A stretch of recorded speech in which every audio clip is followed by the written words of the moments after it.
Tumanda lang ako, pero parang yung utak ko, yung pag-isip ko hindi tumanda. Grew older but never wiser. Parang yung kanta ni ni Taylor Swift. Halos lahat ng may kultura sa buong mundo, meron silang rites of passage. And they go through that for thousands of years. It's a passage from being a child to being an adult. Some people actually went through a rite of passage without them even knowing. Hardships, death of a loved one. Sabihin natin, nalampasan natin, we survived it. A lot of people kind of like take it for granted. Oh, okay, ayoko na to, ako na to. They don't realize that event changed them and change their core, like their personality and the way they view problems and things. They became more responsible. Alright guys, welcome back sa podcast. Today, ang magiging topic natin is something na dati na akong nagwa-wonder. And yun ay rites of passage. And para sa akin kasi, 29, magta-29 na ako sa March. And that's me growing older. Pero for so many years na I figured out na I was just growing old, pero yung maturity level ko hindi eh. Lately lang nitong 2020, and which is i-share ko rin bakit 2020 yung parang naging shift sa buhay ko. Pero yun nga, and also I'm joined by Philip today. Hey guys.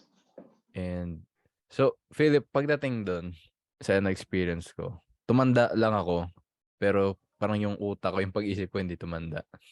Grew older but never wiser. Parang yung kanta ni Taylor Swift.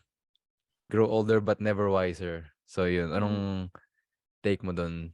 And what do you like, briefly explain what rites of passage are about para sa listeners na hindi aware doon? Okay, so ang rite of passage is a tradition na nangyayari na yon sa halos lahat ng may kultura sa buong mundo, meron silang rites of passage. And they go through that for thousands of years. It's a passage from being a child to being an adult. That's why they say rites of passage. When you go through that transition, hindi ka na bata, matanda ka na, and then you have to take on the role of being an adult. See, which means you're taking the role as a responsible person. Hindi ka na bata na people are gonna take care of you. It's your turn to take care of them and to take care of your community. Sa society yon, society level yon. And also from a family level. Kunyari, may pamilya ka, say your mom, your dad, tapos magkakapatid kayo, kadalasan yung mga kuya, ate, ganon, they go through a rites of passage na pag matanda na sila, yung parents nila, they treat them as an adult and they don't treat them as a child anymore. Therefore, when they take on the role as an adult, they change their mind, they're no longer kids. Tapos yung pagpatakbo nila sa buhay, hindi na parang bata na immature. They're more responsible with their life. Everything is calculated ang gagawin nila as a plan to progress themselves. Yun yung yun yung rites of passage. Kasi dati, um, let's say 10 years ago, I'm old now, pero pinag-iisipan ko dati, bakit ganon nung 24 ako? 24 to 30, no, 24 to maybe 28, ganon. I feel lost. Na para bang, you have this question in your head. I know every single listeners go through this. What am I doing in my life? Feels like parang bini-waste ko lang yung time ko. Tama ba itong kinukuha ko na kurso sa college or university? Tama ba yung path na ginagawa ko? And then nakakatawa nga kasi I see on YouTube like soul searching. Soul searching, find your passion. Ganun, ganun. And then nag-iisip ako, bakit ganun? You you uh, you have this problem, and then after that, your solution mo is like soul searching, find your passion. Like you're trying to rediscover something, but there's something missing in the front end of it. There's a stage that you're missing. And then nanonood ako one time ng, I think it's BBC or National Geographic. Merong tribo, yung mga sa Africa. Yung rites of passage nila, akit sila sa mataas na puno, tapos kumukuha sila ng vine, tinatali nila yung paa nila, tatalon sila sa taas ng puno na yon. Bungee jumping, vine lang yun, hindi siya stretchable, hindi wala siyang Grabe, "twing." grabe. Talagang tali lang na parang pagkadating mo sa ilalim talagang walang walang bounce. Tas ano, mga bata, mga 10 years old, I think 11 gano'n, aakyat sila dun, tatali nila yung paa nila, tatalon sila. Yung walang isang bata na hindi tumalon. Kasi 'pag hindi sila tumalon, yung society tawag sa kanila duwag, magiging labeled ka na duwag, right? So, pinag-isipan ko yun, "Teka, kung ako kaya yun, tatalon kaya ako?" Siguro takot na takot ako pero gagawin ko pa rin kasi ayoko matawag na duwag. Then I go, pagbaba nila, yung mga para bang adult chieftain, minark nila sa mukha ng chalk or like paint. Tapos sabi na, "Now you're a man." And then nagbuka yung isip ko, "Teka, this is the rite of passage." Yun yung nami-miss ng mga tao. Kasi nung in-interview yung mga bata, sabi nila, "I am no longer a child. I am a man and I have to hunt. It's my responsibility to feed the village." So they take on the role. When they take on the role, they already know what they're gonna do, kasi they're expected to know what to do. Ngayon, nowadays, the modern age, I don't know why it's lost, pero as I said earlier, yung mga tao, all of us went through it na para bang, anong ginagawa sa buhay ko? I'm lost, hindi ko alam yung ginagawa ko. Some of them are like so depressed that they're suicidal kasi talagang wala silang path, right? And I think that's the reason, because we're missing that rites of passage. Ngayon, problema,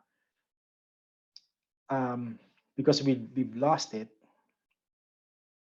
ano yung papalit natin,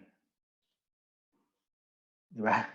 So yun ang pinag-isipan ko. So in a way, some people actually went through a rite of passage without them even knowing it. And what I mean by that is like by accident, mga hardships, death of a loved one, or nagsarili ka, hirap na hirap ka, tapos nagtrabaho ka na hindi mo gusto, but you pursued it, you passed through it, or even if you failed, you experienced it. Bumuka yung isip mo, okay, I have to be serious and I have to do this or else I fail or I die or someone in my family is gonna starve, or sabihin natin, hindi ko mapapag-aaral yung kapatid ko kung hindi ako makatapos. Yun ang nangyari ngayon. That's our life of passage. But the problem is we're not aware that we're doing it and we should be aware of it. And sa tingin ko, tulad sa pamilya ko ngayon, I'm thinking of how I'm gonna implement the rites of passage sa mga bata. I still don't know what I'm gonna do, pero there has to be something an obstacle that they have to go through. And then once they pass through it, then I have to give them the speech or role of saying, "Hey, you're now an adult, and you have to act like an adult, and I'll treat you like an adult." So you have to know what you do for yourself. That's what I believe. Parang ano, nase-set yung expectation niya Mhm. compared sa parang kung walang gano'n, magwo-wonder na lang siya all of the sudden, "Bakit ganito na ako trato ni dad, parang ni daddy, parang hindi niya na ako mahal." Parang gano'n Hindi kung sa walang gano'n. yeah, I know. Hindi, kung Pero walang gano'ng kailangan, communication na oh yung yeah, yeah. sinasabi mo. Yeah, pero sa tingin ko kasi, it's not just the family, it's the society, it's the village. Tingnan mo ngayon, 'pag naglalakad ka or let's say, nagpunta ako dati sa Marikina 2004. I was 24 years old, 23, 24. Naglalakad ako and uso dati yung ano, um, cyber cafes, may mga internet cafe. Yeah. Naglalakad ako, nakikita ko yung mga lalaki and they're older than me, mga 30s, ganun, mga gano'n. Nakita ko sila nagge-gaming sa loob. Gaming sila, ang dami nila gaming, ta's alam mo yung isang computer tapos may mga tao pa sa likod nila nanonood, tapos ang Oo. dami, 'di ba? Nag-iisip akong gano'n.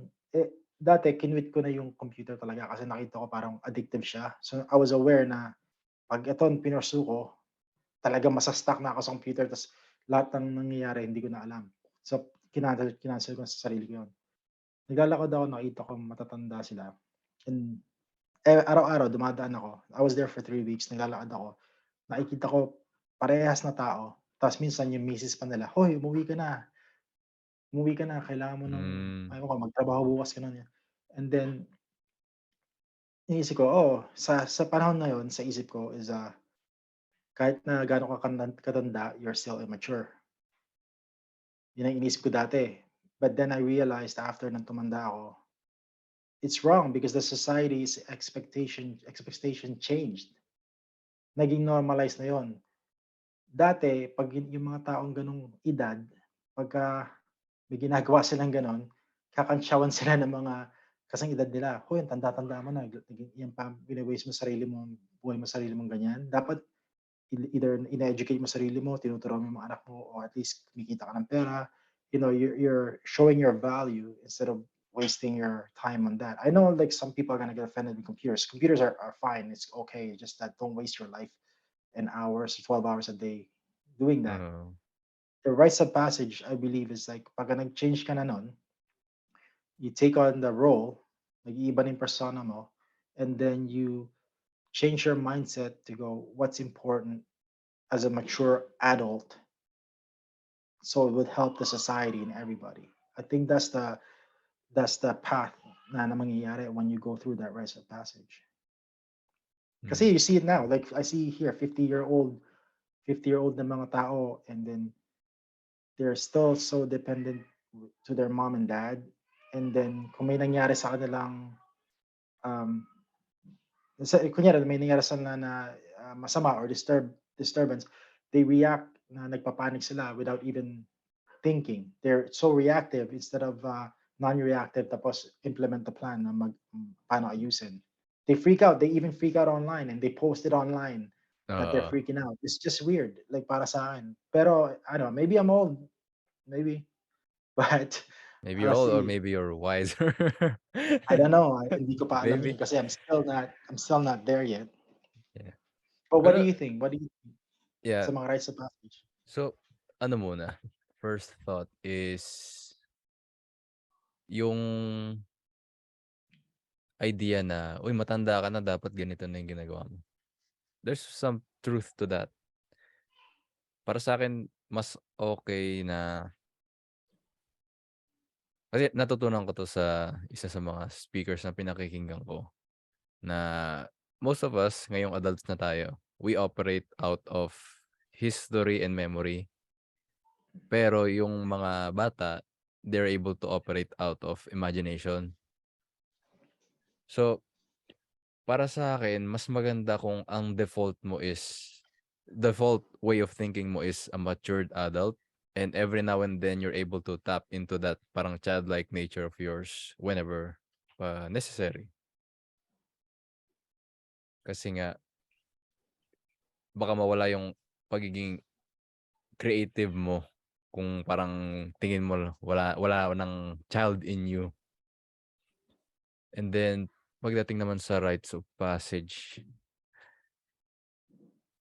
going back sa experience ko ano, so 2020 talagang nagbago yung life ko from, well, nabanggit mo yung gaming. Dati sobrang yun lang ang buhay ko, mag-inom with friends, maglaro, then magtrabaho, and then repeat. And para sa'kin parang walang sense. Naramdaman ko inside, hindi ako naging aware at that time. Naramdaman ko lang without knowing it na ganito lang ba buhay? Ano bang ginagawa ko sa buhay ko? Something like that. And then nagbago lahat nung nag-resign ako, and then yung nalipat ako ng work. Yung nature ng work ko is so ano na, home home base na. And then Mm. freelancing siya at the time, pero na-absorb ako nung company.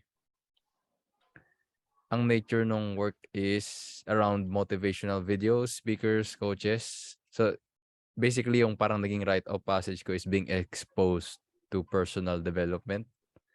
And ang nakakatuwa dun, 2 years na or 3 years after ko ma-expose sa personal development, na-realize ko parang I have to, be able to think independently para ma-sift through ko ano ba yung parang BS sa yung talagang helpful na information. Kasi sometimes may ibang speakers na parang yun parang gimmick lang para sa kanila yung personal development. Oh, you got that right. Oo. Totoo yun. It's just a way for them to make more money. And Mm. then really I have to be through that natutunan ko maging maging independent thinker and magkaroon ng sarili kong opinion na whenever may naririnig ako, I don't just blindly follow it. Parang I contradict my own beliefs. Nung unang na-expose ako sa personal development, talagang I blindly followed the tips. Like, wake up 5:30 a.m., wake up early, ganito, hustle grind, mga ganun. Yeah. So, nabulag ako ng ganun. Pero, I think nakatulong sa akin yun. Dahil before, wala naman akong anything na parang blueprint na sinusunod eh. Ang buhay ko lang dati, mag-inom, maglaro. So, trying to implement kung ano man yung sinasabi ng mga personal speakers na napakinggan ko, regardless kung gimmick lang siya or talagang helpful information, nakatulong siya sa akin. Dahil whatever's being said, either gimmick lang siya or talagang helpful information, it was way better than how I was living my life. And through that, na yung exercising naging part na ng buhay ko.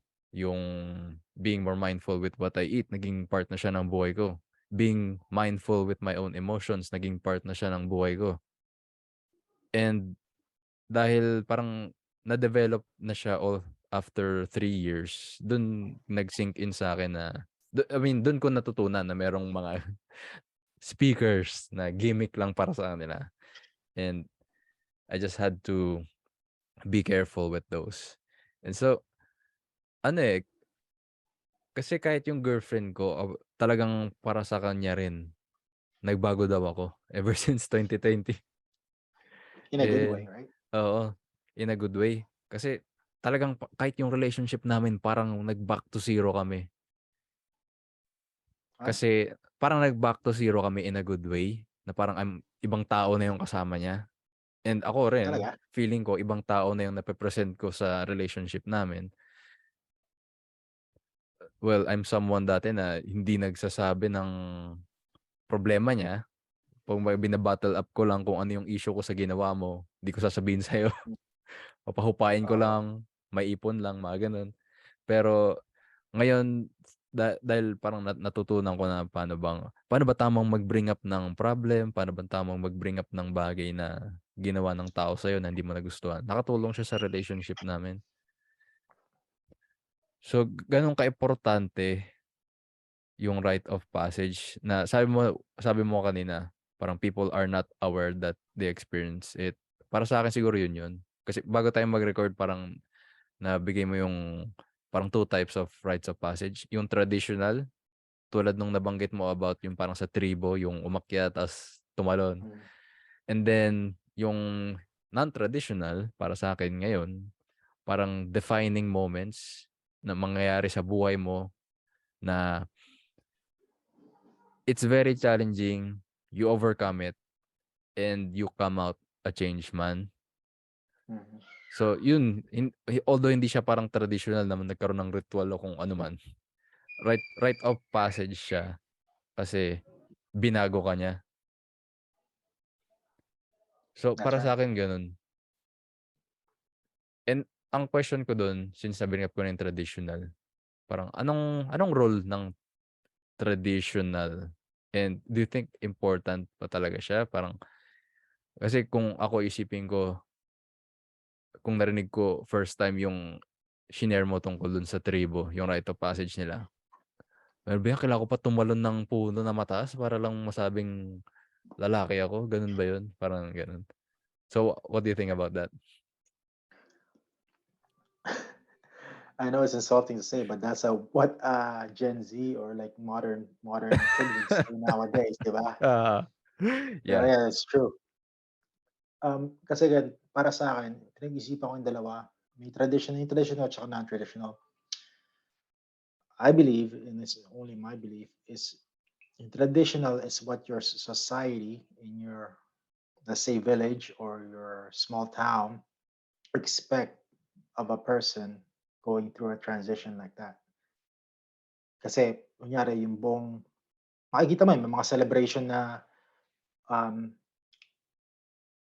one thing like yung mga babae, debut, 'di ba? It's a Oo. celebration. Celebration na yun and what's a debut? It's a celebration of this, the lady, um, being of fertile age. It's not about like being 16 or anything like that. It's being fertile age, ready to give birth, ready to start a family. That's a tradition back in the day, right? Ngayon, naging modernized, is more, naging pageantry na ngayon, di ba? Mm. So, Actually ako but 'di ko alam yun pala talaga ang debut. Admittedly, hindi ko alam ganun pala. back in the day, yun yung tradition. But the thing is, like, debut is all over the world. If you go to, just watch mga Tibet, documentary in Tibet, India, Russia, is a passage na they're ready for a family or give birth, for sa mga babae. Sa mga lalaki, they're like, oh, they're ready to hunt now by themselves, or they're ready to provide for their family now by themselves, yung mga ganon. And it's what the society expect of a man or a woman. If they didn't have that, what's the standard? Di ba? Yung anong standard nun? So, sabihin natin, hindi nila, wala kang makukuhang responsibility for each individual person. Walang structure in society. What happens? Society goes into chaos and it collapses. You won't trust your neighbors anymore to do that. No, no, yung tao na yun, they can't watch your kids. Kasi they think they're kids, but they're not kids anymore. Makikita mo, oh, your other neighbor, you can't rely on them na sabihin natin na they will tell you if something's going on with the crops or yung mga tanim mo o yung mga ani mo. O kung mataas ba yung dagat, mababa yung dagat. Yun yung mga traditional stuff kasi that person now is no longer a child. That person now is a responsible adult that will tell you kung anong problema sa surrounding places para yung society is safe. Diba? May structure. That's their traditional stuff. That's why it's been going on for thousands of years.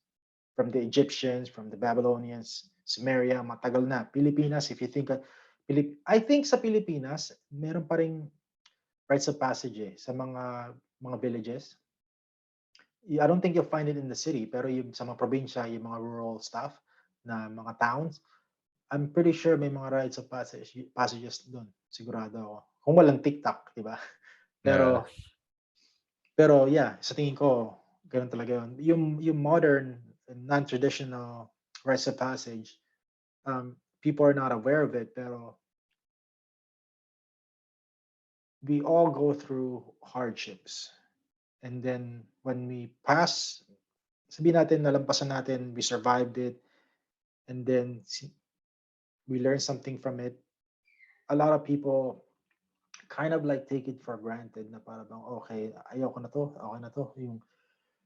They don't realize that that event changed them and changed their core, like their personality and the way they view problems and things. They became more responsible. One example is this. So North America, I believe their rites of passage is when if you turn 18, they kick you out. Magsarili ka na. So, and yung mga ibang parents, wala silang pakialam. Sige, magsarili ka na. You have to survive on your own. And then yung mga bata, they're so bitter and hateful na sa magulang nila that they kick them out at 18. I know this because I was in a homeless shelter at that age, di ba? Not because my parents kicked me out. I actually left. I wanted to go but on my own.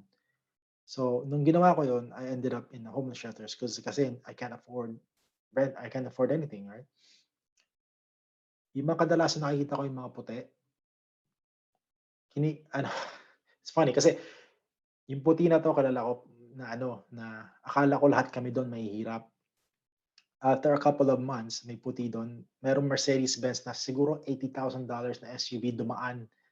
And then yung puti na 'to na kasing edad ko, minumura niya yung tao sa loob habang hinahaabutan siya ng pera. Tapos pagkatapos nun, They go, "Who is that? Why are you swearing at that lady?" Like, sabi niya gano'n, "That effing it's my effing mom. Can't believe she only gave me $50." What?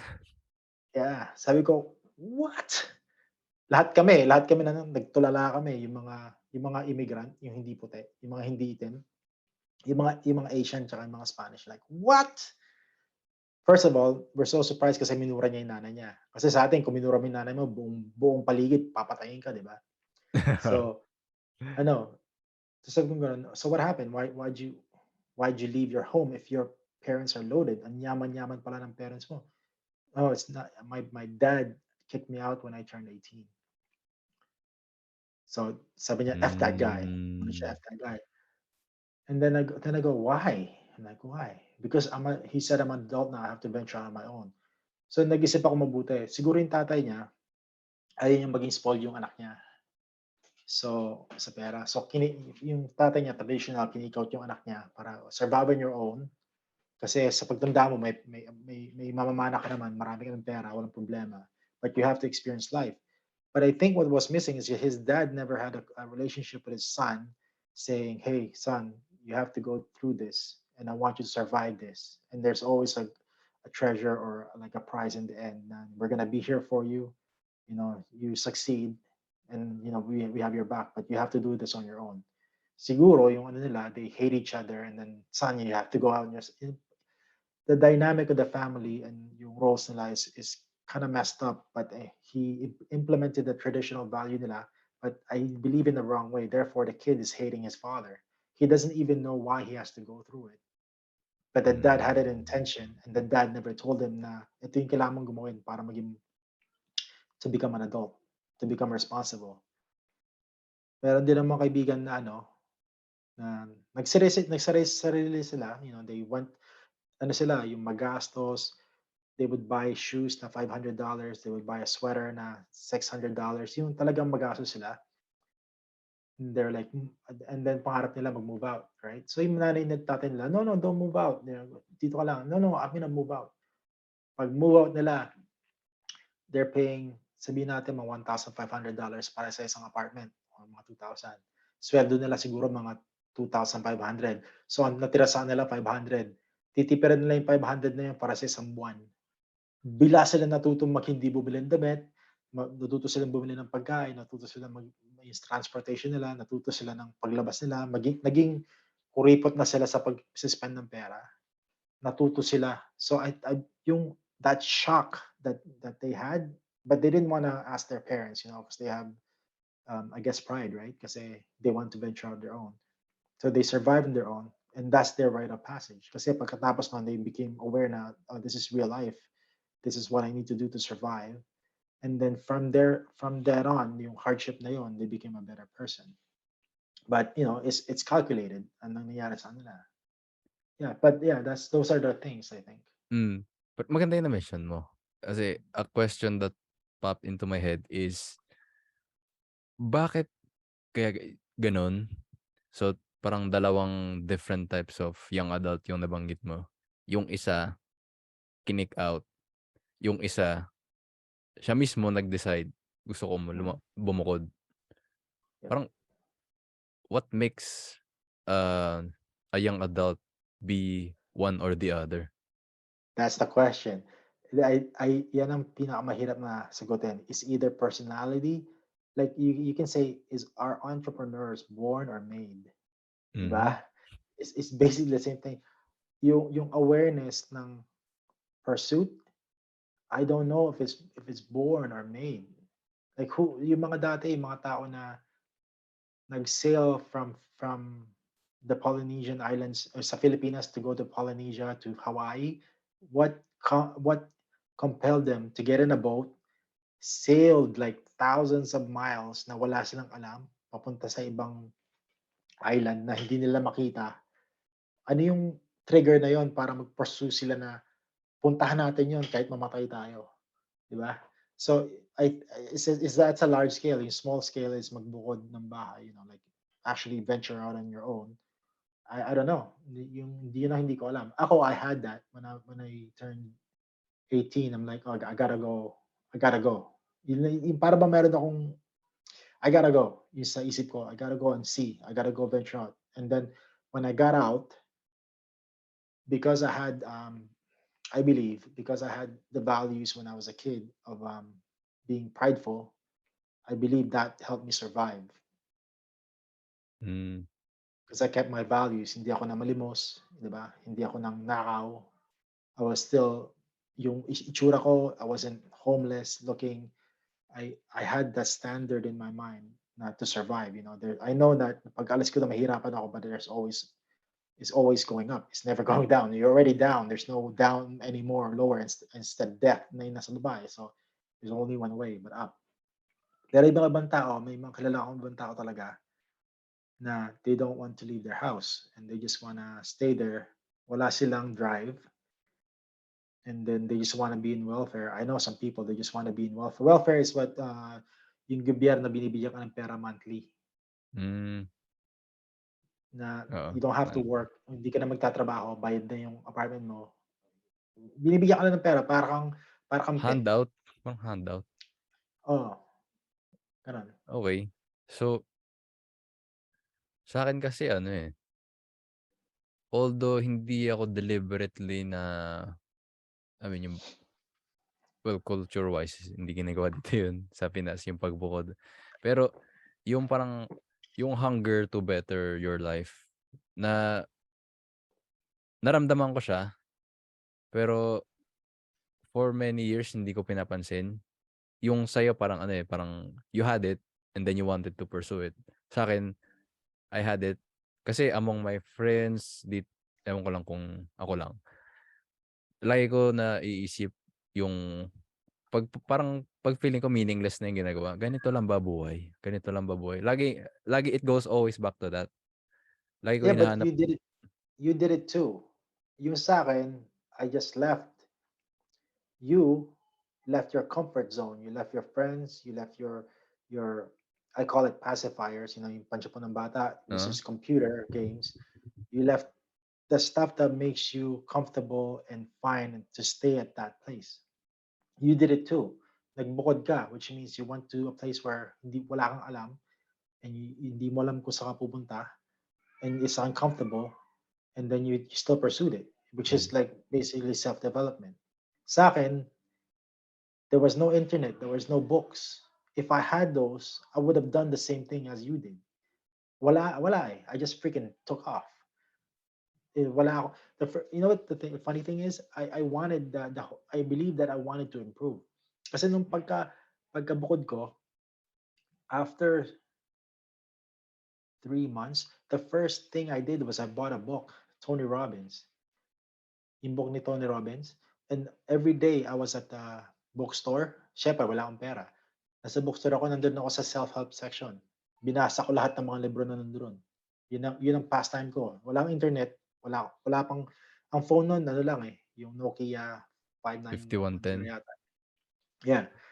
Tapos so all day nandun ako sa may Indigo bookstore. It's a bookstore siya and they have a huge section on self-help and I would stay there and I would read the psychology books and then self-help books, ganun, ganun.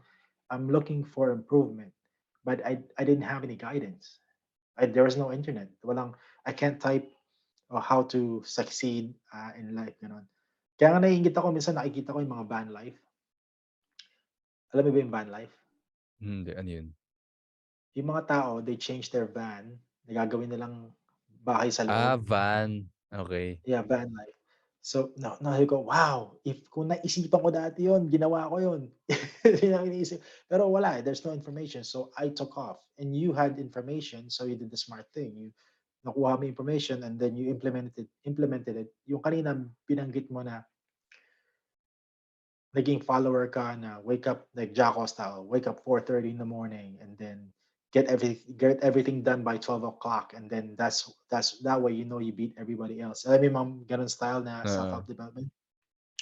It's fine kasi yung mga yon you weed through the muck to find what suits you, 'di ba? Kung anong style lang improvement na para sa'yo. Dati sa akin ang gusto ko, go, go, go, go, go. But it doesn't suit my personality. So, tas nag-isip ako, it's better for me to be creative and happy pursuing something rather than suffering and pursuing something.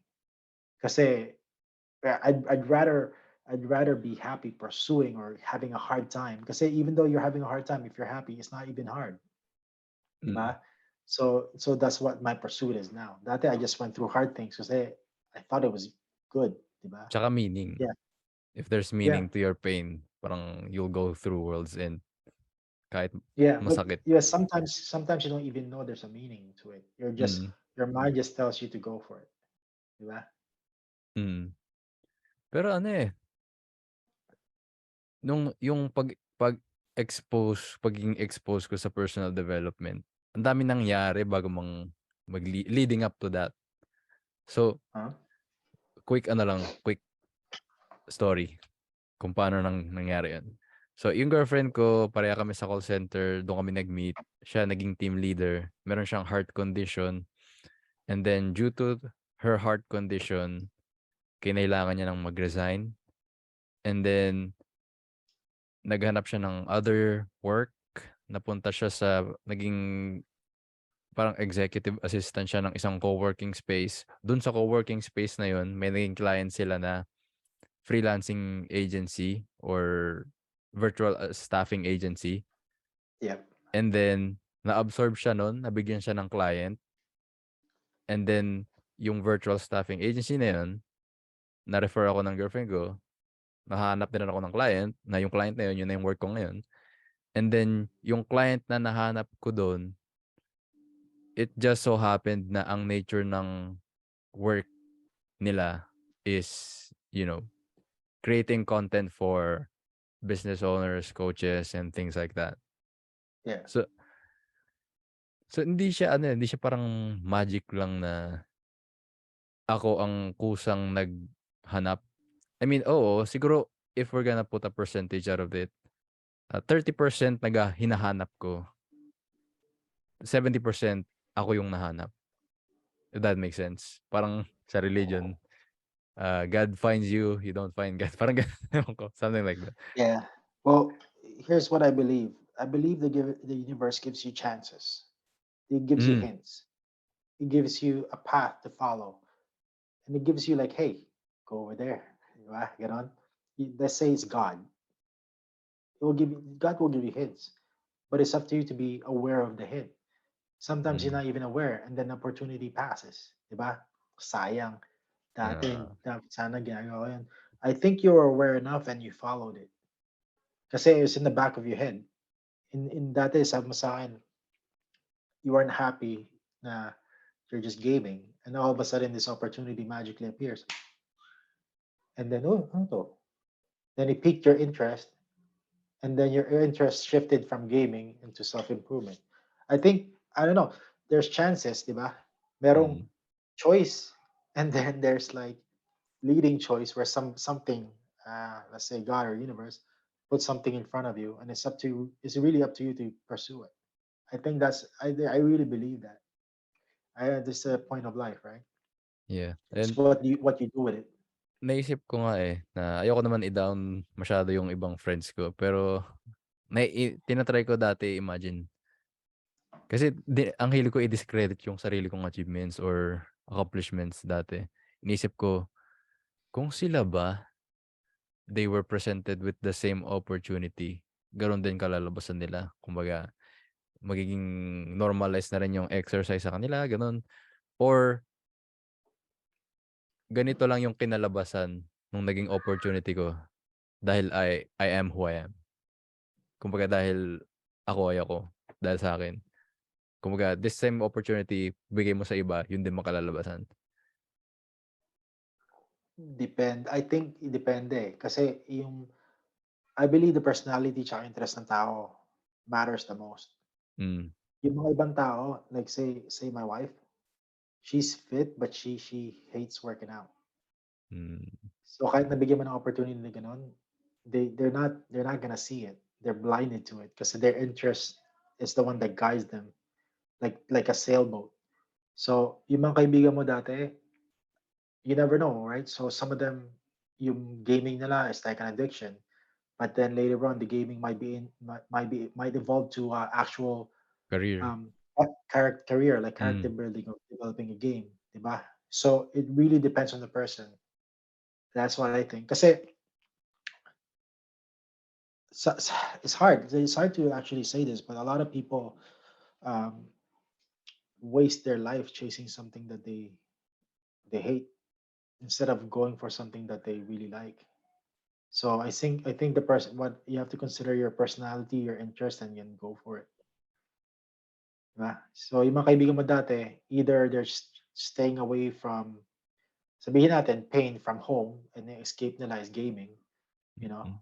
Then later on, they'll baka may something will open up for them, and then they'll see it or not, 'di ba? It's just missed opportunity. But I think there's multiple attempts na makita nila or choices throughout the life, 'di ba? Just say, I just hope they don't see it when they're 80 years old. Alam mo yung mga interview ng mga elderly, 80 to 100 years old, and Hmm. then ini-interview sila what was their biggest regrets. Yun ang pinaka-paborito kong panoorin. Ano yung pinaka Kasi nag-stuck out sa'yo so far na answer? when they say their regrets, they never mention work. They never mention money. No, they don't. They don't. They go through it.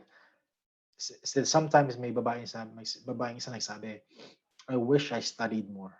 But that's from curiosity. She wanted to learn more, 'di ba? Hmm. But never once I heard somebody say, I wish I made $1 billion. Yung mga iba ini-interview milyonaryo, eh. Yung mga sabi nila, "I wish I spent more time with my mom and dad. I wish I didn't talk back to my parents and listen to them Hmm. on their advice. I wish I spent more time with my children and molded them to a better person instead of them hating me."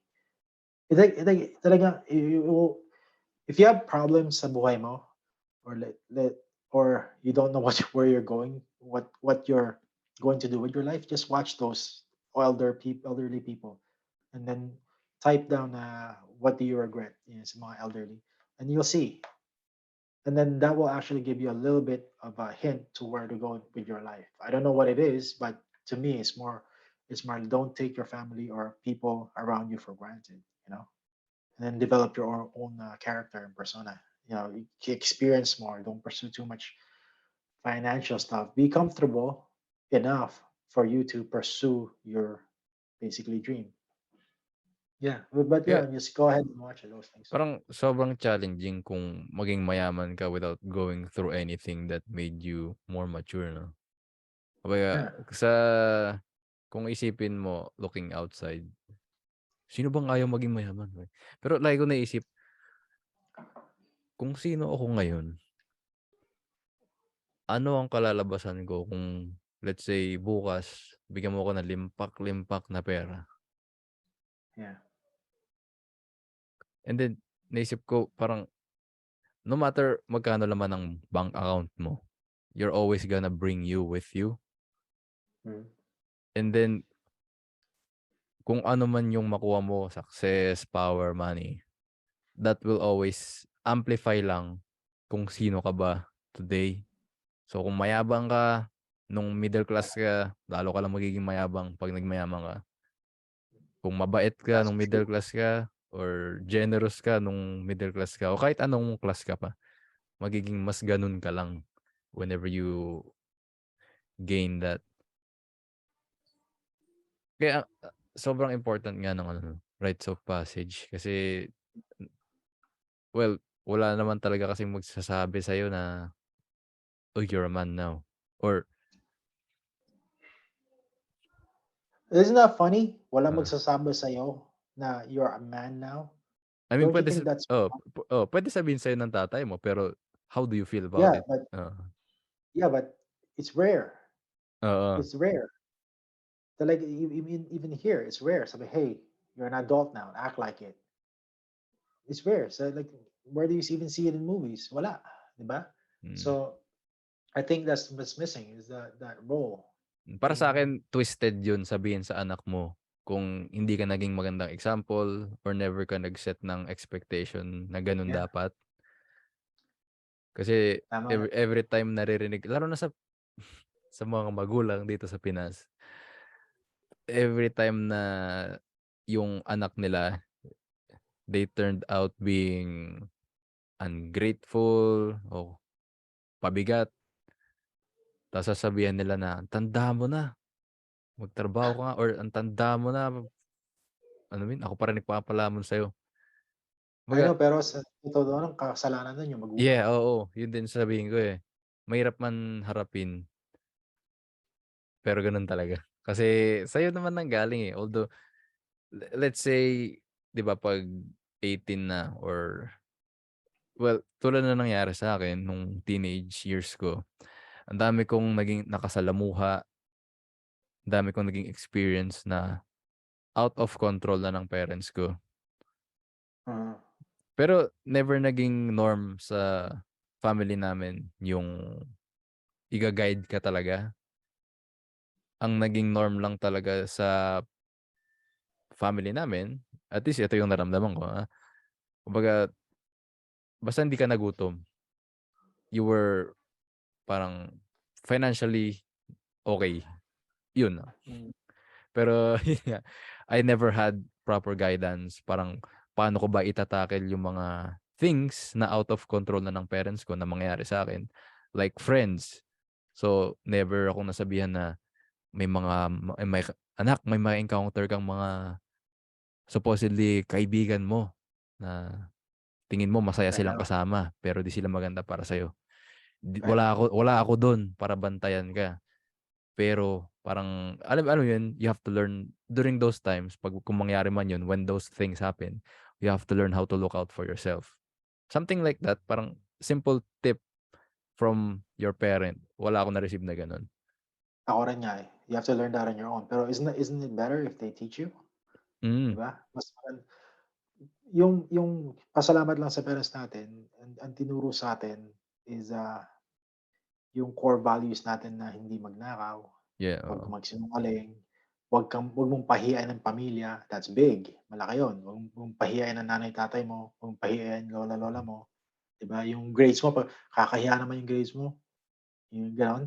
At parang binibigyan ka nila ng standard of, success, 'di ba? You don't go below this kasi failure na yun, at least have a standard instead na wala, 'di ba? Kasi kung wala kang standard, kahit na ano na, baboy na yung buhay mo. I think Hmm, that's good. Pero now that katulad natin dalawa, we're more aware of it. So, and maybe the listeners too will be more aware of it when they have children. They I wish they would have I hope they would have the awareness na tuturo sa anak nila yung sinabi mo kanina, "Hoy, ito yung mga hmm, kaibigan mo, mga iba diyan hindi mo kaibigan talaga. So, 'pag ito nangyari, ganito gagawin mo, ganito iisipin mo." Yung mga gano'n, yun mas maganda. I mm. think that's actually rite of passage, 'di ba? Oo, Ituturo oo. mo sa anak mo gano'n, 'di ba? I think that's one of it. So, it doesn't always have to be parang sobrang grabe 'no? Kumbaga It doesn't have to be. hmm, Yung traditional, yun ang mga ibang klase. I think sa Pilipinas yung mga lalaki rites of passage na dati tuli, eh. oo.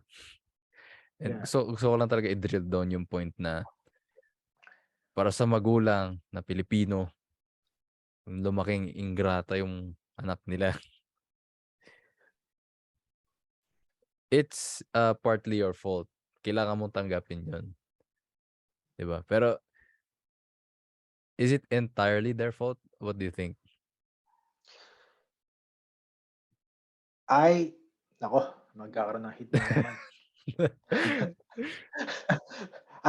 Para sa akin it's entirely their fault. Pero there's still a chance kasi minsan yung mga bata na mababait na na-influence na masasamang tao, 'di ba, masasamang barkada. But yung mga parents na nakikita kong so here's the one thing that I learned. You can tell a lot about a person by looking at their kids, 'di ba? Mhm, So yung mga ibang tao, yung mga sabihin natin yung mga politician, tignan mo yung mga anak nila. Kung yung mga anak nila mabait, hindi drug addict, hindi walang tinatago, ibig sabihin nun yung parents they're an up and up, matalino sila, mabait sila, may value sila. Yung mga bata na mga saraulo tapos yung parents nila para bang super clean, sigurado may mga tinatago yung mga parents na yun, eh. hmm, Hindi yung tunay na personality nila, eh. Sa TV lang yun, politician lang yun, eh. Yung mga Pilipino kasi sa'tin, Pilipinas, um, God, it's so hard to even say this, pero they're naggers, What do you mean? 'di ba? Mahilig magsisi. Hmm. So, kung may ginawang masama yung isang bata, sasabihin ng tatay, "Kasi sa side ng pamilya mo 'to, eh, nagmana sa side na," 'di ba? Or sabihin, Totoo. "Nagmana sa'yo 'to, nagmana sa'yo 'tong bata na 'to kaya hindi matalino, eh." Um, I think because the society itself, I think yung society natin ngayon nagde-degrade kasi na-influence tayo ng Western culture.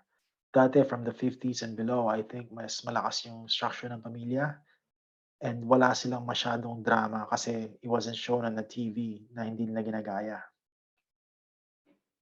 Yung mga palabas dati nung unang panahon, even before I was born, every single show there's a lesson and there's something to learn as a value.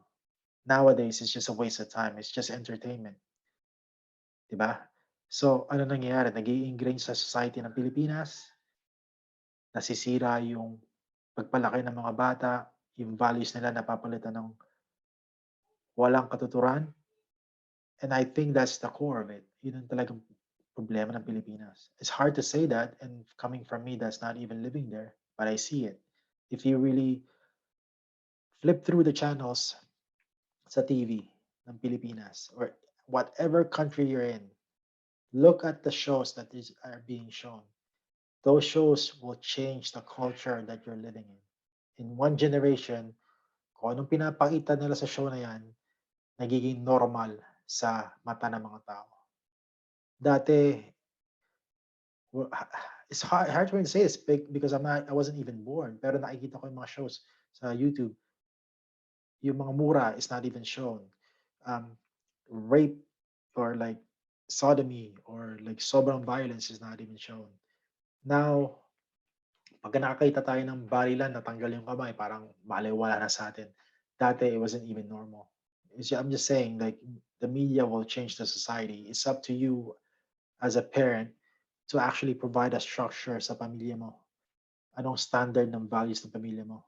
And then you actually tell them, ito yung value natin. We can't control anything outside our family because we have no right to say how to for them to how to live their life. But since you're inside our family, I will set the standard for me to follow and for you to follow as well. And then yung standard na yon, if fina-follow mo, and I should follow it too. And if I don't follow it, your sons or daughters will tell you, "Hey, dad, you're not following the standards." They have the right to say that. Hmm. So every single person sa pamilya mo has a responsibility to put somebody in check na you don't break these rules and standards. You can't control the society, 'di ba? So I believe that you spend your energy on what you can control, 'di ba? Instead of picketing outside with a sign, "Hey, don't do this, don't do that." Control what you can control. Pamilya mo, sarili mo, utak mo, katawan mo, gano'n. I think I know I'm rambling, pero it's even hard for me to even mention kung ano nangyayari sa media, but who am I? I'm just a small Hmm. person in Toronto, 'di ba? So yeah. Pero na-understand ko yung point mo. Really, media actually, if we really look at it, ang nagpabago ng buhay ko way back in 2020 is media. Pero the only difference is ano yung kinonsumo ko and how I consumed it. Yeah, it's your choice. Yeah. Mm. So, let's say if someone's listening to this, part ng hobby nila is mag-scroll sa TikTok and or any media, parang be aware kung parang yun yung automatic default ng day-to-day mo, mag-scroll. Kasi sobrang laking kinakain nun. And then kung ano yung kinokonsumo mo. Kasi fortunately sa TikTok may mga helpful advice and videos na akong nakikita. Hindi siya puro nonsense lang. Yeah. So, you still have the option kung either nasa TikTok ka, nasa Facebook, you have options on what to consume. So, pick wisely. Yeah, as long as you're aware of it, right? Mm. Meron akong sinasabi lagi sa anak ko, um, lagi kong inuulit ko sa kanya. Sinasabi ko sa kanya lagi, "You are what you practice." Lagi kong sinasabi sa kanya yun. If you're practicing when you're studying and you're sloppy, then gumawa ka ng test, your test is gonna be sloppy. If pagka naglilinis ka ng kwarto and tapos sloppy, walang order, then you're sloppy. You are what you practice. So, 'pag nakita ko yung kwarto mo madumi, madumi kang tao. 'Pag nakita kong yung sulat mo, your writing is bad, yung penmanship mo is bad, then yung yung order mo sa sarili mo hindi maganda. Sabi ko, "You are what you practice." Sinasabi sa kanya, "So practice well." Yun yung sinasabi sa kanya. And now, habang tumatanda siya, naintindihan niya. Pero I kept repeating it when she was 2 until now. So, circling back sa rite of passage, I think it's something that you have to go through. Re and kung ano man yun is nakadepende na sa situation mo, sa personality type mo. Pero Yeah. it has to happen. Kasi if not, para ka lang well, yung usual na sinasabi ko na go with the flow lang. There are Alam mo cases, nangyayari? yeah. Oh, sorry. So go on. 'Di sabihin ko lang, there are cases where it's, best to go with the flow 'pag nag when you're able to, you know, execute on the controllables, nagawa mo na lahat. And then kasi there are many few things in life na under your control. So, 'pag nagawan mo na ng paraan lahat ng bagay na under your control, that's the time to, surrender the other things dun sa kasi kung gugustuhin mo rin kontrolin yung mga bagay na hindi na under ng control mo, mapa-paranoid ka. Yeah, that's true. Tama yan. That's the only time I think it's okay to go with the flow, when you already did your best. Tama yan. Tama. Ano yung sabihin mo? Yung sinasabi ko, if you can be aware na you're going through something as a rites of passage, I think it's better. Kasi ang nangyayari in the future, you go through something called a midlife crisis. Yung mga tao na they felt like they missed out. So, they're trying to relive their youth. 'Di ba? Kasi, iniisip nila masyado na sila matanda and they feel like they missed out.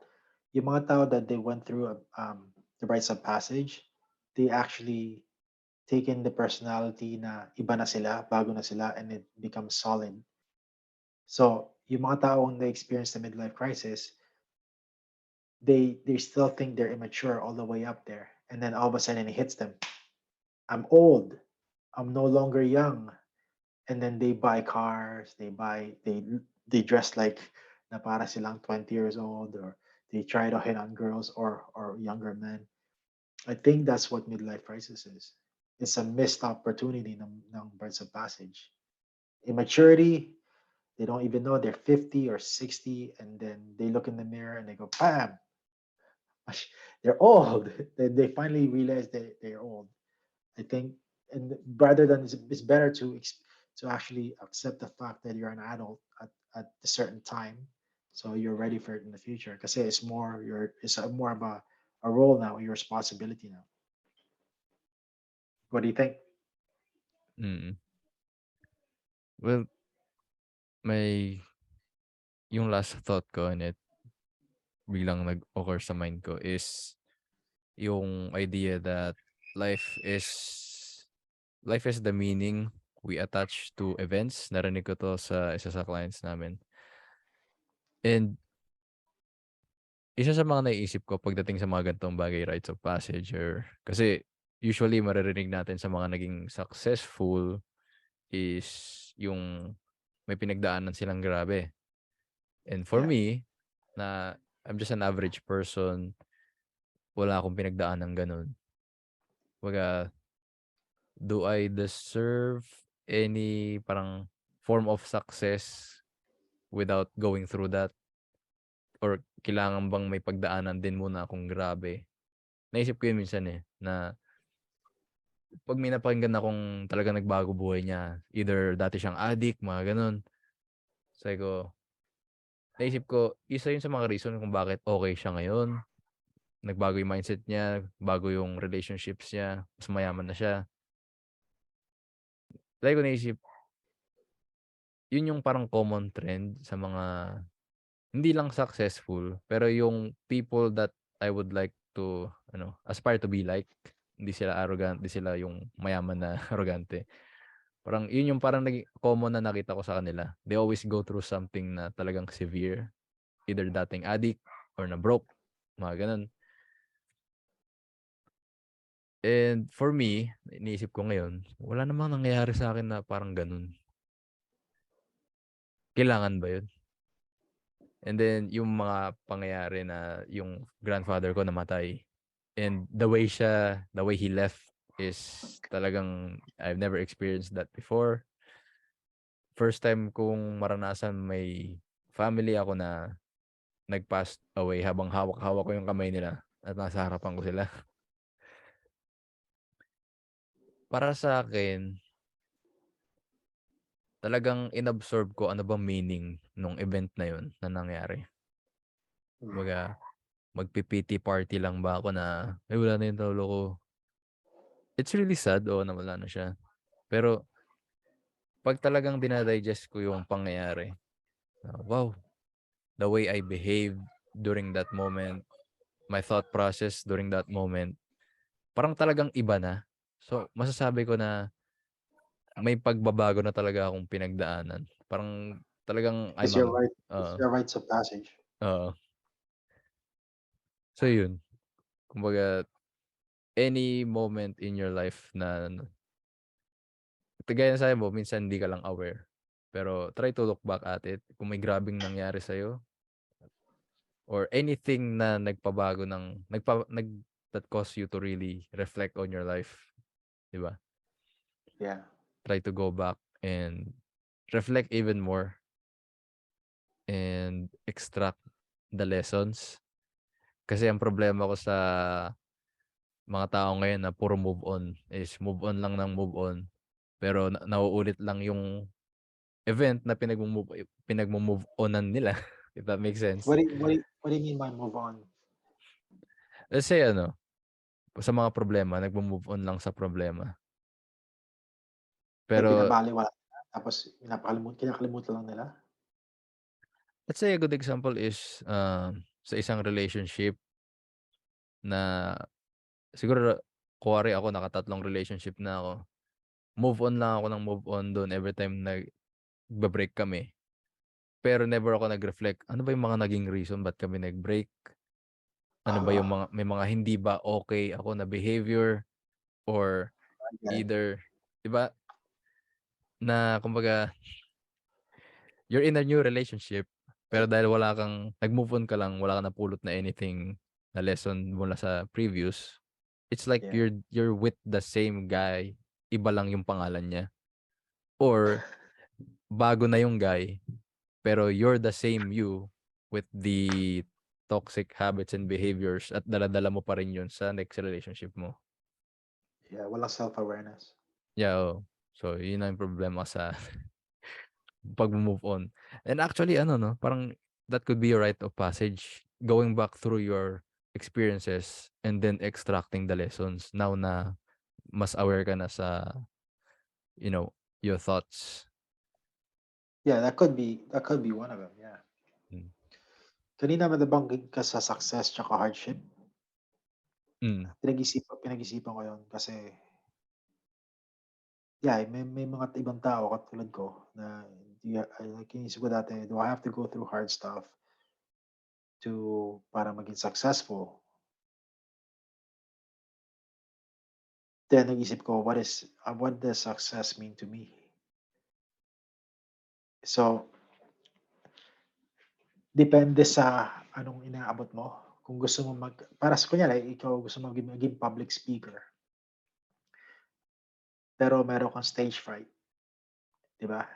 So the hard stuff is for you to overcome your fear to become a public speaker. If you became a public speaker, kahit na wala kang kita, you're already success in your mind, 'di ba? Oo. So that's what I believe a hardship is. Yung kasi yung mga ibang tao kasi when they say hardship, they think grueling, death-defying hirap na kung gumagapang ka sa dugo at lupa. Yung iniisip nila gano'n ang hardship, eh. They don't know na yung hardship lang is something that you fear that you have to overcome. That's That's what really it good. is. Yun kasi yung mga dinaanan ko sa buhay ko, dinaanan ng yung misis ko kung anong dinaanan niya na kahirapan. Napansin ko it's not really hard kasi sa'kin, what she's saying it's hard, I'm like, "That's not hard."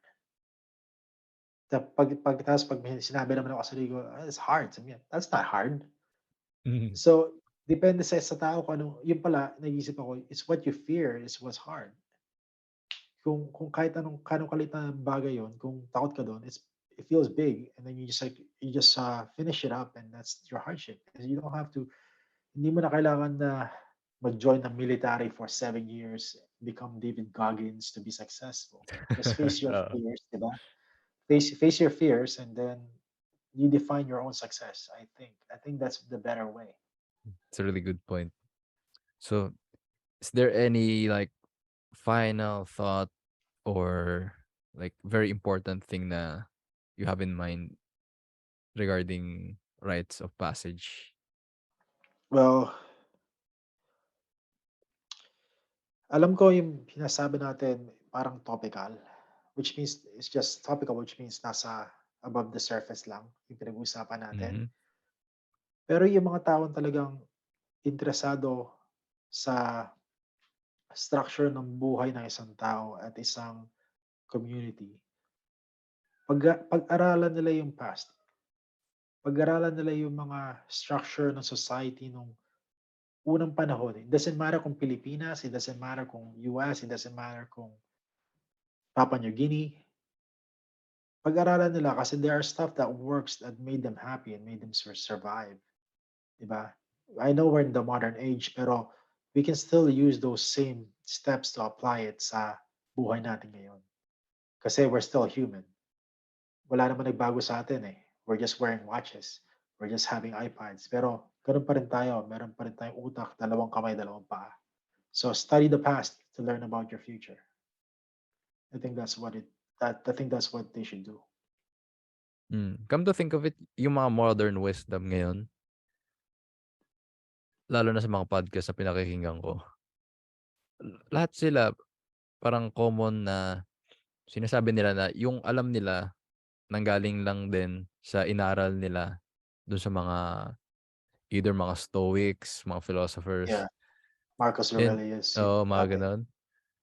And lately, kagabi, depende kung kailan ka nakikinig, napakinggan ko yung isang YouTube video nung nagsulat ng The Subtle Art of Not Giving a Fuck.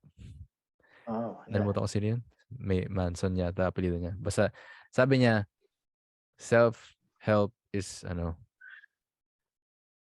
"The ugly truth of self-help is nothing is original, nothing is new.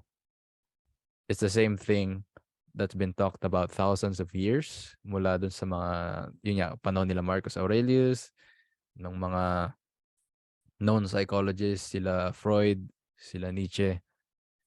The only difference is the packaging and tulad ni nalimutan ko kung sinong psychologist yun, yung he lived through the Holocaust. Ay, hindi, Viktor Frankl yata. He Man's lived Search through for Meaning. he lived through the Holocaust. Yung Uh-huh. mga sinabi niya daw dun sa libro niya, it's the same things dun sa mga previous na philosophers, pero it applies dun sa pinagdaanan niya and the way he was able to present it sa book niya, Man's Search of Meaning, is, his own packaging.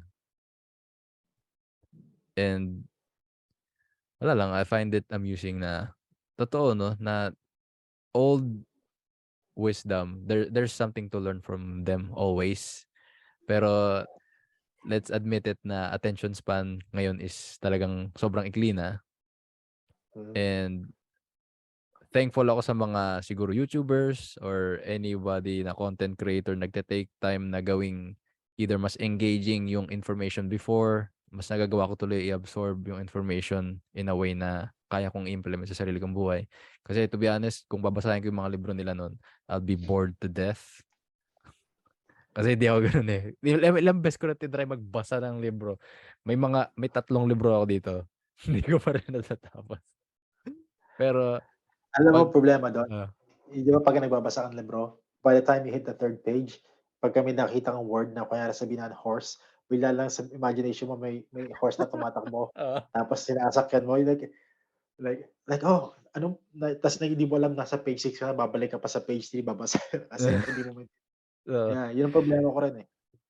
Yeah. So ano 'tong binabanggit ko parang it's another good point on being more mindful ano kino-consume mo sa internet. Kasi ngayon may mga content creators tayo na yung information and wisdom before, they're able to turn it into engaging videos online. So, kung feeling mo, "Ano ba ginagawa ko sa buhay ko, laro lang ako ng laro, inom lang ako ng inom." Either siguro kung 4 hours kang puro laro lang before, you don't have to cut it totally. Maybe cut it down to 2 hours lang and then at least yung na-save mong 2 hours, spend it somewhere else. Sa mga Yeah, videos na 'to na possible magkaroon ng positive impact sa buhay mo. And it could be your rite of passage. So, that's true. yeah, yun lang. Hopefully guys may napulot kayo sa episode na 'to. And Philip, thanks for your time again. Thank you very much for having me, man. See you guys in the next episode. Peace! Thank you for listening to this episode. Sana nakatulong sa'yo yung topic na napag-usapan at kung nakatulong man, feel free to subscribe at mag-iwan ng review bago ka umalis. Also, feel free to share this with a friend na tingin mo makaka-relate sa episode na to. And until next episode guys, peace!